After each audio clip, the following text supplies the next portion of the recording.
Inspector রুদ্র সেন, আপনার কালকের কীর্তিটা police department এবং সরকারকে বিপদে ফেলে দিয়েছে। সারা পুলিশ ডিপার্টমেন্টের মাথা আপনি হেড করে দিয়েছেন।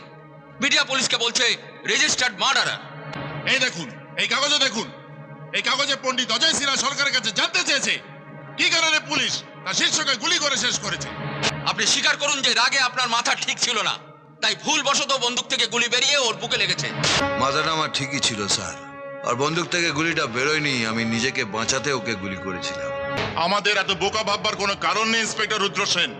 নিজেকে বাঁচাতে একটা লোককে কেউ ওইভাবে কুকুরের মতো পিটিয়ে পাঁজরে হাড় ভেঙে দেয় না, ম্যাগাজিনের সব গুলি তারপরে খালি করে দেয় না। পুলিশের নিয়ম কানুন নিশ্চয়ই আপনার কাছে অজানা নয় মিস্টার রুদ্র সেন।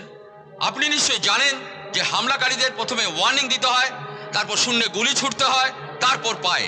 তাছাড়া আপনি তো আমাদের কন্ট্রোল রুমে ইনফর্ম করতে পারতেন যে আপনার জীবন বিপন্ন, আপনাকে বাঁচাতে হবে। বিরাট ভুল হয়ে গেছে। যখন মুন্না আমার দিকে